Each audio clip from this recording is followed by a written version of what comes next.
সমকোণী ত্রিভুজের অতিভুজ ও অপর দুই বাহুর সমষ্টি দেওয়া আছে, ত্রিভুজটি আঁকতে হবে। এই জন্য প্রথমে আমরা ধরে নিই যে সমকোণী ত্রিভুজের অতিভুজটা হলো এ আর অপর দুই বাহুর সমষ্টি হলো বি। তা এখন এই জায়গার থেকে আমাদের প্রথমে সমকোণী ত্রিভুজটা আঁকাতে হবে। এজন্য যে কোনো একটি রশ্মি নিতে হবে। যে কোনো একটি রশ্মি আমরা প্রথমে নিয়ে নিই। এই রশ্মিটার নাম দিই আমরা এমএন। এই এমএনের এম বিন্দুতে আমরা 5টা অঙ্কন করি।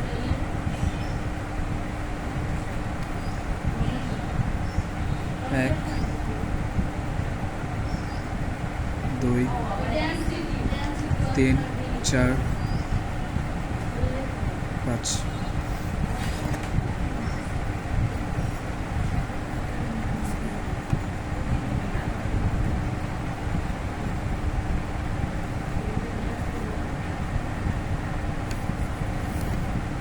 এবার বি এর সমান করে আমরা এমএন থেকে এমসি অংশ কেটে নেব।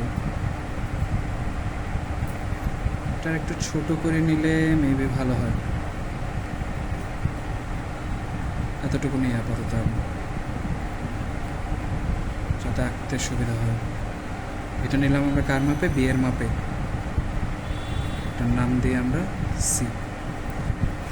এবার সি বিন্দুকে কেন্দ্র করে এর সমান ব্যাসার্ধ নিয়ে একটা বৃত্তচাপ আঁকবো। এই যে এ ছিল যেটা অতিভুজ,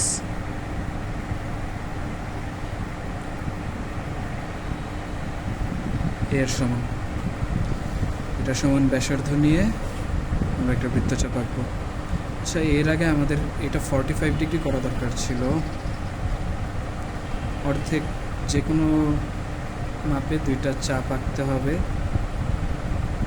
শেষ, অর্ধেক হয়ে গেছে।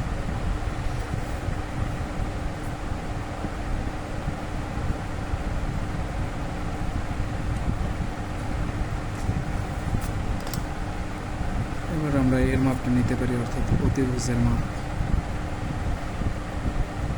অতিভুজের মাপটা নিয়ে এখান থেকে আমরা একটু বৃত্তচাপ আঁকায় দিই। এবার বৃত্তচাপের ছেদবিন্দু 2টা যোগ করি। এই যে একটা ছেদবিন্দু, এই যে একটা ছেদবিন্দু, এদিকে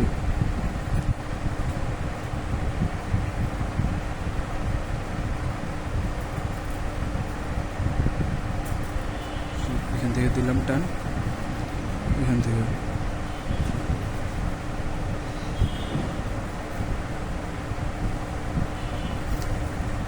আমাদের এটা। এরপর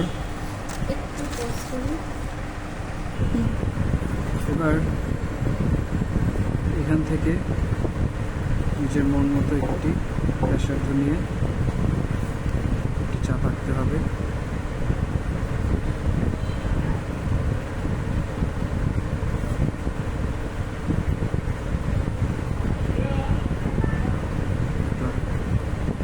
এখান থেকে সেম নিজের মন মতো একটি ব্যাসার্ধ নিয়ে একটি চাপ আঁকতে হবে।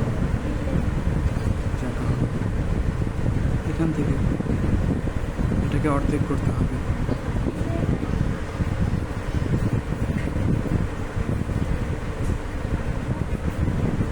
আবার এখান থেকেও সেম, এটাকে অর্ধেক করতে হবে।